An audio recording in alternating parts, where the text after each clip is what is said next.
आप सभी को नमस्कार। कोटि कोटि नमस्कार।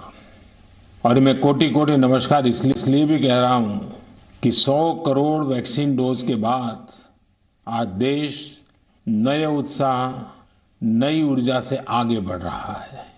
हमारे वैक्सीन कार्यक्रम की सफलता भारत के सामर्थ्य को दिखाती है, सबके प्रयास के मंत्र की शक्ति को दिखाती है।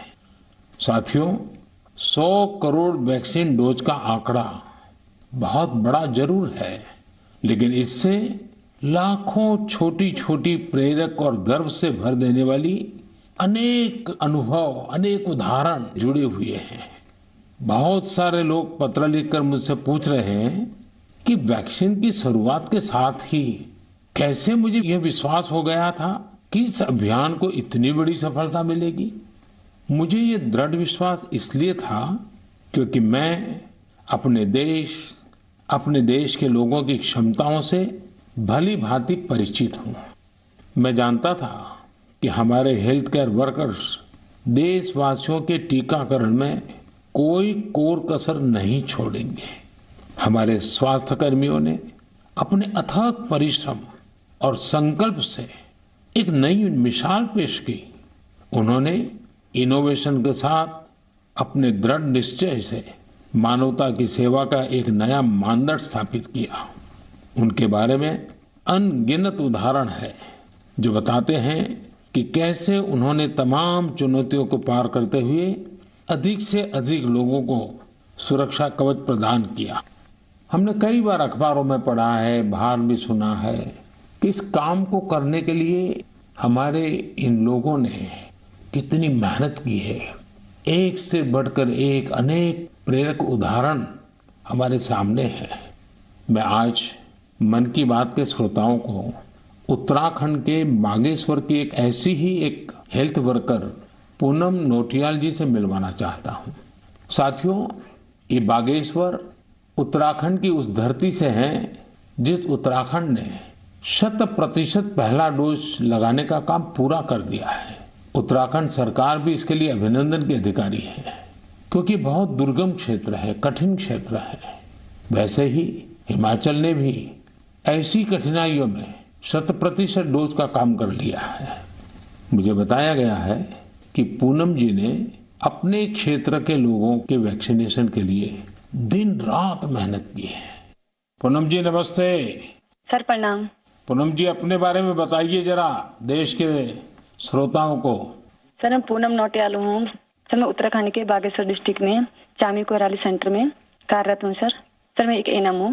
पूनम जी, मेरा सौभाग्य है, मुझे बागेश्वर आने का अवसर मिला था। वो एक प्रकार से तीर्थ क्षेत्र रहा है, तो वहाँ पुरातन मंदिर वगैरह भी मैं बहुत प्रभावित हुआ था कि उस सदियों पहले कैसे लोगों ने काम किया होगा। हाँ जी सर। पूनम जी, क्या आपने अपने क्षेत्र के सभी लोगों का वैक्सीनेशन करवा लिया है? हाँ जी सर, सभी लोगों का हो चुका है। आपको किसी प्रकार की दिक्कत का भी सामना करना पड़ा क्या? हाँ जी सर। सर हम लोग जैसे बारिश होती थी वहाँ पे और रोड ब्लॉक हो जाती थी सर, नदी पार करके गए हैं सर हम लोग ना। और सर घर घर गए हैं, जैसे एनएचसीवीसी के अंतर्गत हम लोग घर घर गए हैं जो लोग सेंटर में नहीं आ सकते थे, जैसे बुजुर्ग लोग और दिव्यांग लोग, गर्भवती महिलाएं, धात्री महिलाएं, ये लोग सर। लेकिन वहाँ तो पहाड़ों पर घर भी बहुत दूर दूर होते हैं जी। तो एक दिन में कितना कर पाते थे आप? सर किलोमीटर के हिसाब 10 किलोमीटर, कभी 8 किलोमीटर। खैर, ये जो तराई में रहने वाले लोग हैं उनको ये समझ नहीं आएगा कि 8-10 किलोमीटर क्या होता है। मुझे मालूम है पहाड़ के 8-10 किलोमीटर मतलब पूरा दिन चला जाता है। हाँ जी। लेकिन एक दिन में, क्योंकि बड़ा मेहनत का काम है और वैक्सीनेशन का सारा सामान उठा करके जाना, आपके साथ कोई सहायक रहते थे कि नहीं? हाँ जी, टीम मेंबर हम लोग 5 लोग रहते थे ना। हाँ। तो उसमें डॉक्टर हो गए, फिर एएनएम हो गई, फार्मासिस्ट हो गए, आशा हो गई और डाटा एंट्री ऑपरेटर हो गए। अच्छा, वो डाटा एंट्री वहाँ कनेक्टिविटी मिल जाती थी या फिर बागेश्वर आने के बाद करते थे? सर कहीं कहीं मिल जाती, कहीं कहीं बागेश्वर आने के बाद करते थे हम लोग। अच्छा, मुझे बताया गया है पूनम जी कि आपने आउट ऑफ द वे जाकर लोगों का टीका लगवाया। ये क्या कल्पना आई आपके मन में, विचार कैसे आए और कैसे किया आपने? हम लोगों ने पूरी टीम ने संकल्प लिया था कि हम लोग एक भी व्यक्ति छूटना नहीं चाहिए, हमारे देश से कोरोना बीमारी दूर भागनी चाहिए। मैंने और आशा ने मिलकर प्रत्येक व्यक्ति के हम लोगों ने गांव वाइज ड्यू लिस्ट बनाई, फिर उसके हिसाब से जो लोग सेंटर में आए उनको सेंटर में लगाया, फिर हम लोग घर घर गए हैं सर। फिर उसके बाद जो लोग छूटे हुए थे, जो लोग नहीं आ पाते सेंटर में। अच्छा, लोगों को समझाना पड़ता था? हाँ जी, समझाया। हाँ जी। लोगों का उत्साह है अभी भी वैक्सीन लेने का? हाँ जी सर, हाँ जी। अब तो सर लोग समझ गए हैं। फर्स्ट में बहुत दिक्कत हुई हम लोगों को समझाना पड़ता था कि ये जो वैक्सीन है सुरक्षित है और असरदार है। हम लोग भी लगा चुके हैं तो हम लोग तो ठीक हैं, आपके सामने हैं, और हमारे स्टाफ ने सबने लगा लिया है तो हम लोग ठीक हैं। कहीं पर वैक्सीन लगने के बाद किसी की शिकायत आई बाद में? नहीं सर, ऐसा नहीं हुआ। कुछ नहीं हुआ जी। सबको संतोष था? हाँ जी। कि ठीक हो गया? हाँ जी। चलिए, आपने बहुत बड़ा काम किया है और मैं जानता हूँ ये पूरा क्षेत्र कितना कठिन है, और पैदल चलना, पहाड़ों पे, एक पहाड़ पे जाओ फिर नीचे उतरो फिर दूसरे पहाड़ पे जाओ, घर भी दूर दूर, उसके बावजूद भी आपने इतना बढ़िया काम किया है। धन्यवाद सर, मेरे सौभाग्य सर आपसे बात हुई मेरी। आप जैसे लाखों हेल्थ वर्कर्स ने, उनके परिश्रम की वजह से ही भारत 100 करोड़ वैक्सीन डोज का पड़ाव पार कर सका है।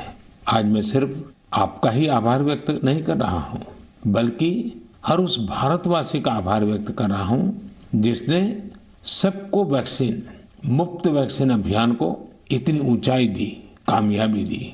आपको, आपके परिवार को मेरी बहुत बहुत शुभकामनाएं। मेरे प्यारे देशवासियों, आप जानते ही हैं कि अगले रविवार 31 अक्टूबर को सरदार पटेल जी की जन्म जयंती है। मन की बात के हर श्रोता की तरफ से और मेरी तरफ से मैं लौह पुरुष को नमन करता हूं। साथियों, 31 अक्टूबर को हम राष्ट्रीय एकता दिवस के रूप में मनाते हैं। हम सभी का दायित्व है कि हम एकता का संदेश देने वाली किसी न किसी गतिविधि से जरूर जुड़े। आपने देखा होगा, हाल ही में गुजरात पुलिस ने कच्छ के लखपत किले से स्टैच्यू ऑफ यूनिटी तक बाइक रैली निकाली है। त्रिपुरा पुलिस के जवान तो एकता दिवस मनाने के लिए त्रिपुरा से स्टैच्यू ऑफ यूनिटी तक बाइक रैली कर रहे हैं, यानी पूरब से चलकर पश्चिम तक देश को जोड़ रहे हैं। जम्मू कश्मीर पुलिस के जवान भी उरी से पठानकोट तक ऐसी ही बाइक रैली निकालकर देश की एकता का संदेश दे रहे हैं। मैं इन सभी जवानों को सैल्यूट करता हूं। जम्मू कश्मीर के ही कुपवाड़ा जिले की कई बहनों के बारे में भी मुझे पता चला है। ये बहनें कश्मीर में सेना और सरकारी दफ्तरों के लिए तिरंगा सिलने का काम कर रही हैं। ये काम देशभक्ति की भावना से भरा हुआ है। मैं इन बहनों के जज्बे की सराहना करता हूं। आपको भी भारत की एकता के लिए, भारत की श्रेष्ठता के लिए कुछ न कुछ जरूर करना चाहिए।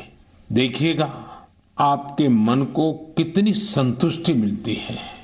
साथियों, सरदार साहब कहते थे कि हम अपने एकजुट उद्यम से ही देश को नई महान ऊंचाइयों तक पहुंचा सकते हैं। अगर हम में एकता नहीं हुई तो हम खुद को नई नई विपदाओं में फंसा देंगे। यानी राष्ट्रीय एकता है तो ऊंचाई है, विकास है। हम सरदार पटेल जी के जीवन से, उनके विचारों से बहुत कुछ सीख सकते हैं। देश के सूचना और प्रसारण मंत्रालय ने भी हाल ही में सरदार साहब पर एक पिक्टोरियल बायोग्राफी भी पब्लिश की है। मैं चाहूंगा कि हमारे सभी युवा साथी इसे जरूर पढ़ें। इससे आपको दिलचस्प अंदाज में सरदार साहब के बारे में जानने का अवसर मिलेगा। प्यारे देशवासियों, जीवन निरंतर प्रगति चाहता है, विकास चाहता है, ऊंचाइयों को पार करना चाहता है। विज्ञान भले ही आगे बढ़ जाए, प्रगति की गति कितनी ही तेज हो जाए, भवन कितने ही भव्य बन जाए, लेकिन फिर भी जीवन अधूरापन अनुभव करता है। लेकिन जब इनमें गीत, संगीत, कला, नाट्य, नृत्य, साहित्य जुड़ जाता है तो इनकी आभा, इनकी जीवंतता अनेक गुना बढ़ जाती है। एक प्रकार से जीवन को सार्थक बनना है तो ये सब होना भी उतना ही जरूरी होता है। इसलिए ही कहा जाता है कि सभी विधाएं हमारे जीवन में एक कैटालिस्ट का काम करती हैं, हमारी ऊर्जा बढ़ाने का काम करती हैं। मानव मन के अंतर्मन को विकसित करने में, हमारे अंतर्मन की यात्रा का मार्ग बनाने में भी गीत, संगीत और विभिन्न कलाओं की बड़ी भूमिका होती है। और उनकी एक बड़ी ताकत ये होती है कि इन्हें न समय बांध सकता है, न सीमा बांध सकती है और न ही मत मतांतर बांध सकता है। अमृत महोत्सव में भी अपनी कला, संस्कृति, गीत, संगीत के रंग अवश्य भरने चाहिए। मुझे भी आपकी तरफ से अमृत महोत्सव और गीत संगीत कला की इस ताकत से जुड़े ढेरों सुझाव आ रहे हैं। ये सुझाव मेरे लिए बहुत मूल्यवान है। मैंने इन्हें संस्कृति मंत्रालय को अध्ययन के लिए भेजा था। मुझे खुशी है कि मंत्रालय ने इतने कम समय में इन सुझावों को बड़ा गंभीरता से लिया और उस पर काम भी किया। इन्हीं में से एक सुझाव है देशभक्ति के गीतों से जुड़ी प्रतियोगिता। आजादी की लड़ाई में अलग अलग भाषा, बोली में देशभक्ति के गीतों और भजनों ने पूरे देश को एकजुट किया था। अब अमृतकाल में हमारे युवा देशभक्ति के ऐसे ही गीत लिखकर इस आयोजन में और ऊर्जा भर सकते हैं। देशभक्ति के गीत मातृभाषा में हो सकते हैं, राष्ट्रभाषा में हो सकते हैं और अंग्रेजी में भी लिखे जा सकते हैं। लेकिन ये जरूरी है कि रचनाएं नए भारत की नई सोच वाली हो, देश की वर्तमान सफलता से प्रेरणा लेकर भविष्य के लिए देश को संकल्पित करने वाली हो। संस्कृति मंत्रालय की तैयारी तहसील स्तर से राष्ट्रीय स्तर तक इससे जुड़ी प्रतियोगिता कराने की है। साथियों, ऐसे ही मन की बात के एक श्रोता ने सुझाव दिया है कि अमृत महोत्सव को रंगोली कला से भी जोड़ा जाना चाहिए। हमारे यहाँ रंगोली के जरिए त्योहारों में रंग भरने की परंपरा तो सदियों से है। रंगोली में देश की विविधता के दर्शन होते हैं। अलग अलग राज्यों में अलग अलग नामों से अलग अलग थीम पर रंगोली बनाई जाती है। इसलिए संस्कृति मंत्रालय इससे भी जुड़ा एक नेशनल कंपटीशन करने जा रहा है। आप कल्पना करिए, जब आजादी के आंदोलन से जुड़ी रंगोली बनेगी, लोग अपने द्वार पर, दीवार पर किसी आजादी के मतवाले का चित्र बनाएंगे, आजादी की इस घटना को रंगों से दिखाएंगे, तो अमृत महोत्सव का भी रंग और बढ़ जाएगा। साथियों, एक और विधा हमारे यहाँ लोरी की भी है। हमारे यहाँ लोरी के जरिए छोटे बच्चों को संस्कार दिए जाते हैं, संस्कृति से उनका परिचय करवाया जाता है। लोरी की भी अपनी विविधता है, तो क्यों न हम अमृतकाल में इस कला को भी पुनर्जीवित करें और देशभक्ति से जुड़ी ऐसी लोरियां लिखें, कविताएं, गीत, कुछ न कुछ जरूर लिखें जो बड़ी आसानी से हर घर में माताएं अपने छोटे छोटे बच्चों को सुना सके। इन लोरियों में आधुनिक भारत का संदर्भ हो, 21वीं सदी के भारत के सपनों का दर्शन हो, उसका संदर्भ हो। आप सब श्रोताओं के सुझाव के बाद मंत्रालय ने इससे जुड़ी प्रतियोगिता भी कराने का निर्णय लिया है।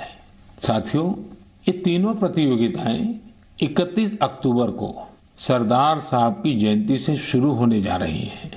आने वाले दिनों में संस्कृति मंत्रालय इससे जुड़ी सारी जानकारी देगा। ये जानकारी मंत्रालय की वेबसाइट पर भी रहेगी और सोशल मीडिया पर भी दी जाएगी। मैं चाहूंगा कि आप सभी इससे जुड़े, हमारे युवा साथी जरूर इसमें अपनी कला का, अपनी प्रतिभा का प्रदर्शन करें। इससे आपके इलाके की कला और संस्कृति भी देश के कोने कोने तक पहुंचेगी। आपकी कहानियां पूरा देश सुनेगा। प्यारे देशवासियों, इस समय हम अमृत महोत्सव में देश के वीर बेटे बेटियों को, उन महान पुण्य आत्माओं को याद कर रहे हैं। अगले महीने 15 नवंबर को हमारे देश के ऐसे ही महापुरुष वीर योद्धा भगवान बिरसा मुंडा जी की जन्म जयंती आने वाली है। भगवान बिरसा मुंडा को धरती आबा भी कहा जाता है। क्या आप जानते हैं कि इसका अर्थ क्या होता है? इसका अर्थ है धरती पिता। भगवान बिरसा मुंडा ने जिस तरह अपनी संस्कृति, अपने जंगल, अपनी जमीन की रक्षा के लिए संघर्ष किया, वो धरती आबा ही कर सकते थे। उन्होंने हमें अपनी संस्कृति और जड़ों के प्रति गर्व करना सिखाया। विदेशी हुकूमत ने उन्हें कितनी धमकियां दी, कितना दबाव बनाया, लेकिन उन्होंने आदिवासी संस्कृति को नहीं छोड़ा। प्रकृति और पर्यावरण से अगर हमें प्रेम करना सीखना है तो उसके लिए भी धरती आबा भगवान बिरसा मुंडा हमारी बहुत बड़ी प्रेरणा है। उन्होंने विदेशी शासन के हर उस नीति का पुरजोर विरोध किया जो पर्यावरण को नुकसान पहुंचाने वाली थी। गरीबी और मुसीबत से घिरे लोगों की मदद करने में भगवान बिरसा मुंडा हमेशा आगे रहे। उन्होंने सामाजिक बुराइयों को खत्म करने के लिए समाज को जागरूक भी किया। उल गुलान आंदोलन में उनके नेतृत्व को भला कौन भूल सकता है। इस आंदोलन ने अंग्रेजों को झकझोर कर रख दिया था, जिसके बाद अंग्रेजों ने भगवान बिरसा मुंडा पर बहुत बड़ा इनाम रखा था। ब्रिटिश हुकूमत ने उन्हें जेल में डाला। उन्हें इस कदर प्रताड़ित किया गया कि 25 साल से भी कम उम्र में वो हमें छोड़ गए। वो हमें छोड़कर गए, लेकिन केवल शरीर से। जनमानस में तो भगवान बिरसा मुंडा हमेशा हमेशा के लिए रचे बसे हुए हैं। लोगों के लिए उनका जीवन एक प्रेरणा शक्ति बना हुआ है। आज भी उनके साहस और वीरता से भरे लोकगीत और कहानियां भारत के मध्य इलाके में बेहद लोकप्रिय हैं। मैं धरती आबा बिरसा मुंडा को नमन करता हूं और युवाओं से आग्रह करता हूं कि उनके बारे में और पढ़ें। भारत के स्वतंत्रता संग्राम में हमारे आदिवासी समूह के विशिष्ट योगदान के बारे में आप जितना जानेंगे उतनी ही गौरव की अनुभूति होगी। मेरे प्यारे देशवासियों, आज 24 अक्टूबर को यूएन डे यानी संयुक्त राष्ट्र दिवस मनाया जाता है। ये वो दिन है जब संयुक्त राष्ट्र का गठन हुआ था। संयुक्त राष्ट्र की स्थापना के समय से ही भारत इससे जुड़ा रहा है। क्या आप जानते हैं कि भारत ने आजादी से पहले 1945 में ही संयुक्त राष्ट्र के चार्टर पर हस्ताक्षर किए थे। संयुक्त राष्ट्र से जुड़ा एक अनोखा पहलू ये है कि संयुक्त राष्ट्र का प्रभाव और उसकी शक्ति बढ़ाने में भारत की नारी शक्ति ने बड़ी भूमिका निभाई है। 1947-48 में जब यूएन ह्यूमन राइट्स का यूनिवर्सल डिक्लेरेशन तैयार हो रहा था तो उस डिक्लेरेशन में लिखा जा रहा था all men are created equal, लेकिन भारत के एक डेलीगेट ने इस पर आपत्ति जताई और फिर यूनिवर्सल डिक्लेरेशन में लिखा गया all human beings are created equal. ये बात जेंडर इक्वलिटी की भारत की सदियों पुरानी परंपरा के अनुरूप थी। क्या आप जानते हैं कि श्रीमती हंसा मेहता वो डेलीगेट थी जिनकी वजह से ये संभव हो पाया। उसी दौरान एक अन्य डेलीगेट श्रीमती लक्ष्मी मेनन ने जेंडर इक्वलिटी के मुद्दे पर जोरदार तरीके से अपनी बात रखी थी। यही नहीं, 1953 में श्रीमती विजया लक्ष्मी पंडित यूएन जनरल असेंबली की पहली महिला प्रेसिडेंट भी बनी थी। साथियों, हम उस भूमि के लोग हैं जो ये विश्वास करते हैं, जो ये प्रार्थना करते हैं, ओम द्यौ शांति ही, अंतरिक्षम शांति ही, पृथ्वी शांति, आपः शांति, औषधय शांति, वनस्पतय शांति, विश्वे देवा शांति, ब्रह्म शांति, सर्वम शांति, शांति एव शांति, सामा शांति रेधि, ओम शांति शांति शांति। भारत ने सदैव विश्व शांति के लिए काम किया है। हमें इस बात का गर्व है कि भारत 1950 के दशक से लगातार संयुक्त राष्ट्र शांति मिशन का हिस्सा रहा है। गरीबी हटाने, क्लाइमेट चेंज और श्रमिकों से संबंधित मुद्दों के समाधान में भी भारत अग्रणी भूमिका निभा रहा है।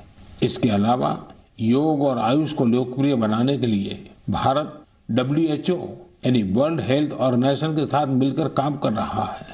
मार्च 2021 में WHO ने घोषणा की थी कि भारत में पारंपरिक चिकित्सा के लिए एक ग्लोबल सेंटर स्थापित किया जाएगा। साथियों, संयुक्त राष्ट्र के बारे में बात करते हुए आज मुझे अटल जी के शब्द भी याद आ रहे हैं। 1977 में उन्होंने संयुक्त राष्ट्र को हिंदी में संबोधित कर इतिहास रच दिया था।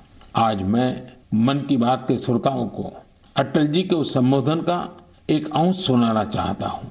सुनिए अटल जी की ओजस्वी आवाज।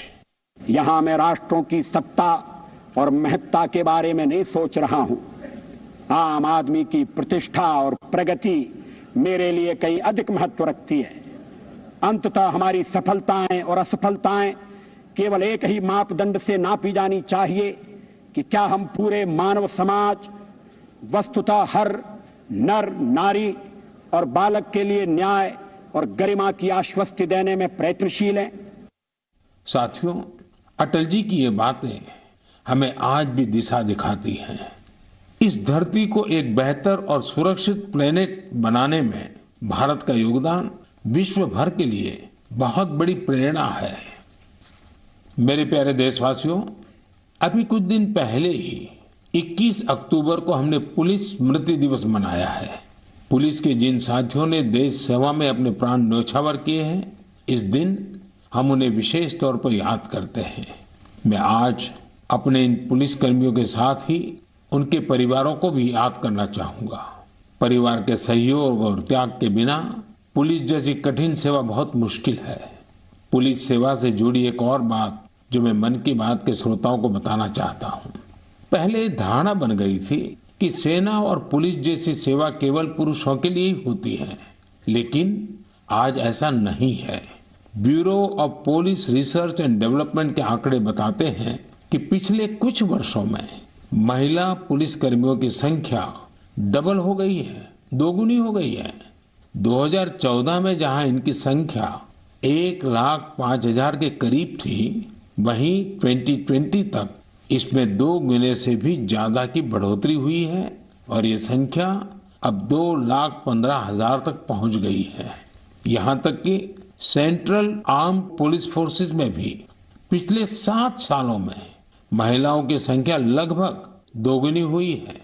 और मैं केवल संख्या की बात नहीं करता, आज देश की बेटियां कठिन से कठिन ड्यूटी भी पूरी ताकत और हौसले से कर रही हैं। उदाहरण के लिए कई बेटियां अभी सबसे कठिन माने जाने वाली ट्रेनिंग में से एक स्पेशलाइज जंगल वॉरफेयर कमांडोज की ट्रेनिंग ले रही हैं। ये हमारी कोबरा बटालियन का हिस्सा बनेगी। साथियों, आज हम एयरपोर्ट जाते हैं, मेट्रो स्टेशन जाते हैं या सरकारी दफ्तरों को देखते हैं, सीआईएसएफ की जाबाज महिलाएं हर संवेदनशील जगह की सुरक्षा करते दिखाई देती हैं। इसका सबसे सकारात्मक असर हमारे पुलिस बल के साथ साथ समाज के मनोबल पर भी पड़ रहा है। महिला सुरक्षा कर्मियों की मौजूदगी से लोगों में, विशेषकर महिलाओं में सहज ही एक विश्वास पैदा होता है। वे उनसे स्वाभाविक रूप से खुद को जुड़ा महसूस करती हैं। महिलाओं की संवेदनशीलता की वजह से भी लोग उन पर ज्यादा भरोसा करते हैं। हमारी ये महिला पुलिसकर्मी देश की लाखों और बेटियों के लिए भी रोल मॉडल बन रही है। मैं महिला पुलिसकर्मियों से अनुरोध करना चाहूंगा कि वे स्कूलों के खुलने के बाद अपने क्षेत्रों के स्कूलों में विजिट करें, वहां बच्चियों से बात करें। मुझे विश्वास है कि इस बातचीत से हमारी नई पीढ़ी को एक नई दिशा मिलेगी। यही नहीं, इससे पुलिस पर जनता का विश्वास भी बढ़ेगा। मैं आशा करता हूं कि आगे और भी ज्यादा संख्या में महिलाएं पुलिस सेवा में शामिल होगी, हमारे देश की न्यू एज पॉलिसिंग को लीड करेगी। मेरे प्यारे देशवासियों, बीते कुछ वर्षों में हमारे देश में आधुनिक टेक्नोलॉजी का इस्तेमाल जिस तेजी से बढ़ा है, उस पर अक्सर मुझे मन की बात के श्रोता अपनी बातें लिखते रहते हैं। आज मैं ऐसे ही एक विषय की चर्चा आपसे करना चाहता हूं, जो हमारे देश, विशेषकर हमारे युवाओं और छोटे छोटे बच्चों तक की कल्पनाओं में छाया हुआ है। ये विषय है ड्रोन का, ड्रोन टेक्नोलॉजी का। कुछ साल पहले तक जब कहीं ड्रोन का नाम आता था तो लोगों के मन में पहला भाव क्या आता था? सेना का, हथियारों का, युद्ध का। लेकिन आज हमारे यहाँ कोई शादी बारात या फंक्शन होता है तो हम ड्रोन से फोटो और वीडियो बनाते हुए देखते हैं। ड्रोन का दायरा, उसकी ताकत सिर्फ इतने ही नहीं है, भारत दुनिया के उन पहले देशों में से है जो ड्रोन की मदद से अपने गांव में जमीन के डिजिटल रिकॉर्ड तैयार कर रहा है। भारत ड्रोन का इस्तेमाल ट्रांसपोर्टेशन के लिए करने पर बहुत व्यापक तरीके से काम कर रहा है। चाहे गांव में खेतीबाड़ी हो या घर पर सामान की डिलीवरी हो, आपातकाल में मदद पहुंचानी हो या कानून व्यवस्था की निगरानी हो, बहुत समय नहीं है जब हम देखेंगे कि ड्रोन हमारी इन सब जरूरतों के लिए तैनात होंगे। इनमें से ज्यादातर की तो शुरुआत भी हो चुकी है। जैसे कुछ दिन पहले गुजरात के भावनगर में ड्रोन के जरिए खेतों में नैनो यूरिया का छिड़काव किया गया। कोविड वैक्सीन अभियान में भी ड्रोन्स अपनी भूमिका निभा रहे हैं। इसकी एक तस्वीर हमें मणिपुर में देखने को मिली थी, जहां एक द्वीप पर ड्रोन से वैक्सीन पहुंचाई गई। तेलंगाना भी ड्रोन से वैक्सीन डिलीवरी के लिए ट्रायल्स कर चुका है। यही नहीं, अब इंफ्रास्ट्रक्चर के कई बड़े प्रोजेक्ट्स की निगरानी के लिए भी ड्रोन का इस्तेमाल हो रहा है। मैंने एक ऐसे यंग स्टूडेंट के बारे में पढ़ा है जिसने अपने ड्रोन की मदद से मछुआरों का जीवन बचाने का काम किया। साथियों, पहले इस सेक्टर में इतने नियम, कानून और प्रतिबंध लगाकर रखे गए थे कि ड्रोन की असली क्षमता का इस्तेमाल भी संभव नहीं था। जिस टेक्नोलॉजी को अवसर के तौर पर देखा जाना चाहिए था, उसे संकट के तौर पर देखा गया। अगर आपको किसी भी काम के लिए ड्रोन उड़ाना है तो लाइसेंस और परमिशन का इतना झंझट होता था कि लोग ड्रोन के नाम से ही तौबा कर लेते थे। हमने तय किया कि इस माइंडसेट को बदला जाए और नए ट्रेंड्स को अपनाया जाए। इसलिए इस साल 25 अगस्त को देश एक नई ड्रोन नीति लेकर आया। ये नीति ड्रोन से जुड़े वर्तमान और भविष्य की संभावनाओं के हिसाब से बनाई गई है। इसमें अब न बहुत सारे फॉर्म्स के चक्कर में पड़ना होगा, न ही पहले जितनी फीस देनी पड़ेगी। मुझे आपको बताते हुए खुशी हो रही है कि नई ड्रोन पॉलिसी आने के बाद कई ड्रोन स्टार्टअप्स में विदेशी और देशी निवेशकों ने निवेश किया है। कई कंपनियां मैन्युफैक्चरिंग यूनिट्स भी लगा रही हैं। आर्मी, नेवी और एयरफोर्स ने भारतीय ड्रोन कंपनियों को 500 करोड़ रुपए से ज्यादा के ऑर्डर भी दिए हैं। और ये तो अभी शुरुआत है, हमें यही नहीं रुकना है। हमें ड्रोन टेक्नोलॉजी में अग्रणी देश बनना है। इसके लिए सरकार हर संभव कदम उठा रही है। मैं देश के युवाओं से भी कहूंगा कि आप ड्रोन पॉलिसी के बाद बने अवसरों का लाभ उठाने के बारे में जरूर सोचें, आगे आए। मेरे प्यारे देशवासियों, यूपी के मेरठ से मन की बात के एक श्रोता श्रीमती प्रभा शुक्ला ने मुझे स्वच्छता से जुड़ा एक पत्र भेजा है। उन्होंने लिखा है कि भारत में त्योहारों पर हम सभी स्वच्छता को सेलिब्रेट करते हैं। वैसे ही अगर हम स्वच्छता को हर दिन की आदत बना लें तो पूरा देश स्वच्छ हो जाएगा। मुझे प्रभा जी की बात बहुत पसंद आई।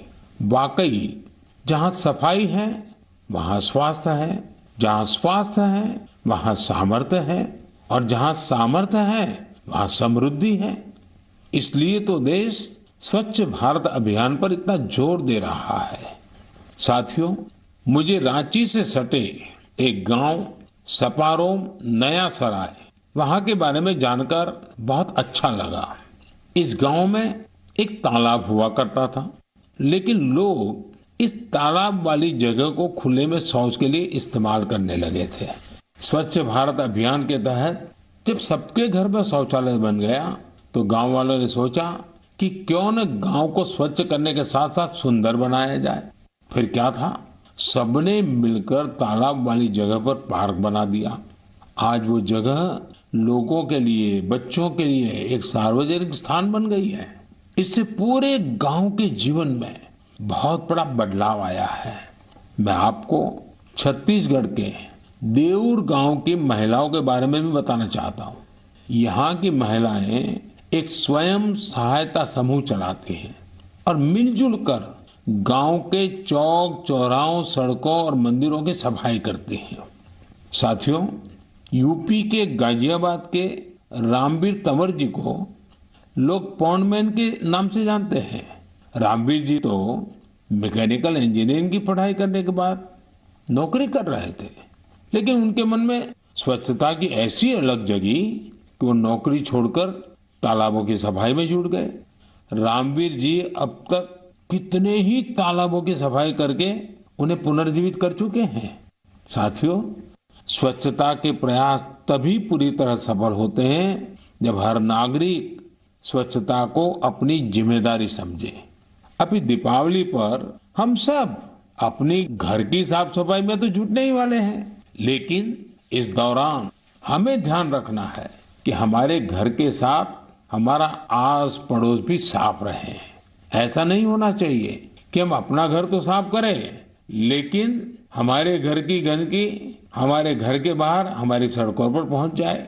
और हाँ, मैं जब स्वच्छता की बात करता हूं तब कृपा करके सिंगल यूज प्लास्टिक से मुक्ति की बात हमें कभी भी भूलना नहीं है। तो आइए हम संकल्प लें कि स्वच्छ भारत अभियान के उत्साह को कम नहीं होने देंगे। हम सब मिलकर अपने देश को पूरी तरह स्वच्छ बनाएंगे और स्वच्छ रखेंगे। मेरे प्यारे देशवासियों, अक्टूबर का पूरा महीना ही त्योहारों के रंगों में रंगा रहा है और अब से कुछ दिन बाद दिवाली तो आ ही रही है। दिवाली, उसके बाद फिर गोवर्धन पूजा, फिर भाई दूज, ये 3 त्योहार तो होंगे ही होंगे। इसी दौरान छठ पूजा भी होगी। नवंबर में ही गुरु नानक देव जी की जयंती भी है। इतने त्योहार एक साथ होते हैं तो उनकी तैयारियां भी काफी पहले से शुरू हो जाती हैं। आप सब भी अभी से खरीदारी का प्लान करने लगे होंगे, लेकिन आपको याद है ना, खरीदारी मतलब वोकल फॉर लोकल। आप लोकल खरीदेंगे तो आपका त्योहार भी रोशन होगा और किसी गरीब भाई बहन, किसी कारीगर, किसी बुनकर के घर में भी रोशनी आएगी।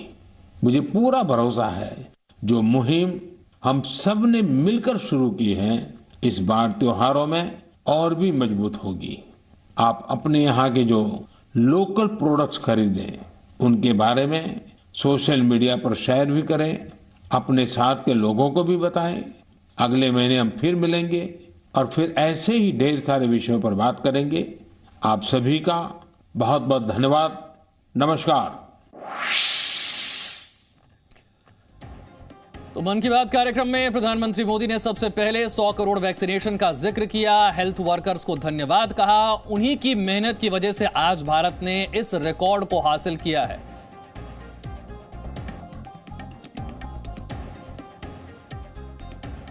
आइए आपको सुनवाते हैं 100 करोड़ वैक्सीनेशन को लेकर प्रधानमंत्री ने क्या कहा। आप सभी को नमस्कार, कोटि कोटि नमस्कार।